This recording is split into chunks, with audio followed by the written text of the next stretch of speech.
Déclaration d'Abuja 2023. Dit par Émile Berlerme en août 2024. La vérité est un bien public, donc un service public. Déclaration d'Abuja, Société civile africaine et diaspora. 1er février 2023. Nous, représentants des organisations de la société civile d'Afrique et de la diaspora, nous sommes réunis à Abuja, au Nigeria, du 30 janvier au 1er février 2023, à l'occasion du forum des OSC et de la diaspora d'Abuja. Ce forum visait à renforcer les capacités et à consolider l'engagement de l'Afrique et de la diaspora dans les processus et cadres mondiaux de migration, ainsi qu'à lancer le processus de la société civile du Forum mondial sur la migration et le développement, FMMD, 2023. Nous reconnaissons l'importance de créer et de maintenir l'espace pour les organisations de la société civile en tant qu'acteurs indépendants et partenaires à part entière au sein du FMMD. Nous reconnaissons également le rôle des organisations de la société civile et en particulier des organisations de la société civile africaine et de la diaspora et leur contribution au processus du Pacte mondial sur les migrations, PMM. Nous reconnaissons que le processus du FMMD inclut les OSC, les États et d'autres partenaires, le mécanisme des entreprises et le mécanisme des maires, dans le cadre du dialogue continu sur la migration et le développement visant à améliorer les moyens de subsistance des migrants et de leurs familles. Nous réaffirmons notre engagement dans le processus du FMMD 2022-2023 et à sa direction. Nous avons aligné nos délibérations sur les 6 questions thématiques identifiées par les dirigeants du FMMD, tout en ajoutant au discours. Les domaines thématiques sont l'impact du changement climatique sur la mobilité humaine, les droits et la migration, la gouvernance multiniveau, les diasporas, la migration de travail, la perception des migrants et la culture. Nous réitérons notre engagement avec les États et les autres mécanismes du FMMD pour contribuer aux discussions et aux actions envisagées par les équipes des tables rondes dirigées par les gouvernements, GRT, à l'approche du 14e sommet du FMMD en février 2024. Nous prenons note des récents développements politiques au niveau régional et continental, tels que le protocole de libre circulation de l'Union africaine, UA, et la zone de libre-échange continentale africaine, ZLE-CAF, qui ont des répercussions sur la mobilité de la main-d'œuvre, les progrès réalisés dans la mise en œuvre du PMM, le Forum international d'évaluation des migrations, FIEM, et le prochain Forum régional d'évaluation des migrations, FREM, pour l'Afrique. En outre, nous notons les contributions de ces processus à la protection du bien-être des migrants et de leurs familles, en créant des voies pour une migration sûre, ordonnée et régulière. Ainsi, nous assurons la cohérence avec le PMM, l'agenda 2063 de l'Union africaine, divers protocoles sous-régionaux et les priorités thématiques identifiées par le FMMD 2022-2023. Nous sommes préoccupés par la faiblesse des États à fournir des voies légales, sûres et régulières, ce qui contribue à la traite, à l'exploitation et à la perte de vie humaine sur terre et en mer. Nous sommes gravement préoccupés par la non-conformité des États aux instruments et cadres internationaux relatifs aux droits de l'homme, en général et en particulier, les droits des migrants. Nous réitérons le besoin urgent de fournir une protection spécifique et adaptée aux groupes à risque et en situation de vulnérabilité. Il s'agit notamment des femmes, des enfants, des réfugiés et des demandeurs d'asile, des apatrides, des migrants en situation irrégulière et de ceux qui fuient les effets des conflits et les effets des catastrophes d'origine climatique. Nous réitérons également le besoin urgent de faire progresser le développement de politiques d'engagement des diasporas et leur mise en œuvre, ainsi que les engagements bilatéraux qui améliorent la gouvernance des migrations et renforcent de manière significative les contributions des diasporas au développement durable. De manière générale, nous recommandons aux États les actions suivantes. promouvoir les droits de l'homme et des migrants, la justice sociale pour les migrants, le travail décent, des politiques d'intégration inclusive et un accent sur la migration et le développement qui reflètent les réalités des migrants et de leur communauté. Protéger les femmes et les enfants migrants en déplacement, garantir leur sécurité pendant leur déplacement et leur fournir des moyens sûrs de se déplacer. Adopter une approche humaine dans le traitement des questions de sécurité liées aux migrations afin d'éviter les mauvais traitements infligés aux migrants et à leurs familles sous prétexte de menaces pour la sécurité. Donner la priorité au sujet de la régularisation en tant qu'objectif double pour offrir des voies légales à la diversité des migrants. Étendre le dialogue sur la migration et le développement au niveau infranational et communautaire. Faire progresser la responsabilisation des pays dans le cadre du processus du PMM par le biais de processus et de mécanismes de suivi avec d'examens solides. Nous demandons spécifiquement et instamment aux communautés économiques régionales, CER, dans leur rôle de coordination, de fournir un espace permettant aux OSC de s'engager dans leurs différents processus par le biais des structures et mécanismes institutionnels existants sur la migration et le développement. Donner la priorité à l'engagement des diasporas en tant que moyen de renforcer et d'ajouter une valeur significative au développement en cours, tout en assurant un bénéfice mutuel pour les pays d'origine, de résidence et la diaspora elle-même.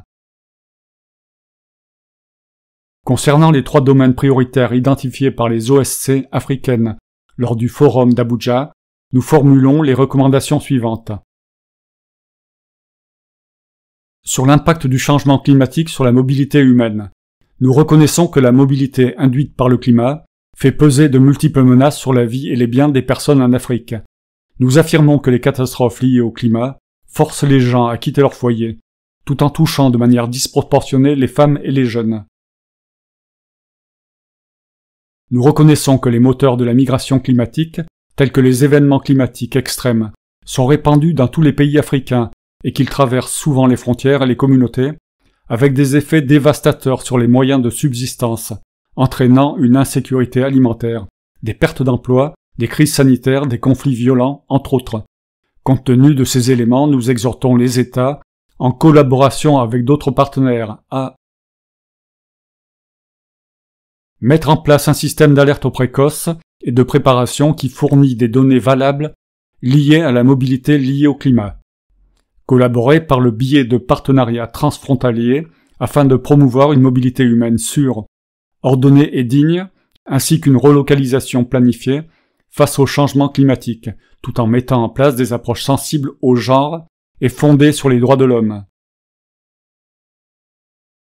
Adopter des politiques et des cadres qui tiennent compte des migrations dues au climat. Diversifier le marché du travail pour offrir des mécanismes d'adaptation aux migrants et à leurs familles.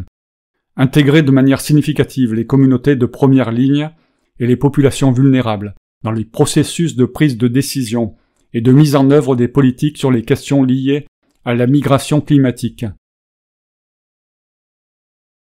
Sensibiliser et promouvoir l'échange de connaissances parmi les communautés touchées par le changement climatique, en particulier les femmes et les jeunes.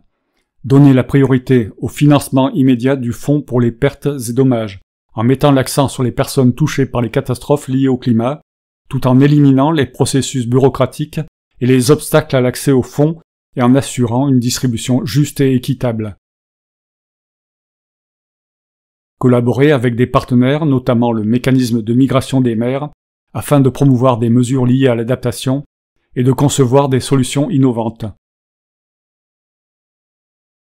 Sur les migrations de main-d'œuvre, nous reconnaissons l'importance de la migration des travailleurs et la prévalence des travailleurs migrants africains dans l'économie informelle. Nous sommes gravement préoccupés par la criminalisation de la mobilité des travailleurs migrants à l'intérieur et à l'extérieur de l'Afrique. Nous sommes préoccupés par l'exclusion des migrants du secteur informel, des protections socio-économiques, notamment l'accès aux soins de santé, à la sécurité sociale, à la liberté d'association et à la négociation collective. Nous notons le rôle des migrations, en particulier des migrations de travail, en tant que catalyseur de la croissance économique, du développement et de la prospérité, ainsi que l'importance des transferts de fonds et des transferts de compétences. Compte tenu de ces éléments, nous appelons les États, en collaboration avec d'autres partenaires, à adopter les conventions et règlements des Nations Unies et de l'Organisation internationale du travail, OIT, en particulier la Convention internationale sur la protection des droits de tous les travailleurs migrants et des membres de leurs familles, 1990, la Convention sur les travailleurs migrants révisée, 1949, numéro 97, la Convention sur les travailleurs migrants, dispositions complémentaires, 1975, numéro 143, la Convention sur les travailleuses et travailleurs domestiques, 2011, numéro 189, et les recommandations qui les accompagnent. Promouvoir l'agenda pour le travail décent de l'OIT et favoriser un recrutement juste et équitable, en coordination et en engagement avec la société civile, dans le cadre d'un environnement favorable, permettant la liberté d'association et la négociation collective. Veiller à ce que des pratiques de recrutement éthiques soient adoptées tout au long du parcours de migration, en adoptant la politique pertinente et en faisant le point sur les meilleures pratiques et les enseignements tirés.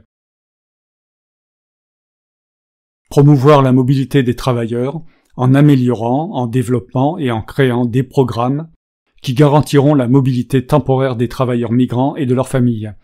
Établir des filières de visas et des catégories de visas élargies pour les travailleurs migrants dans toutes les catégories de compétences.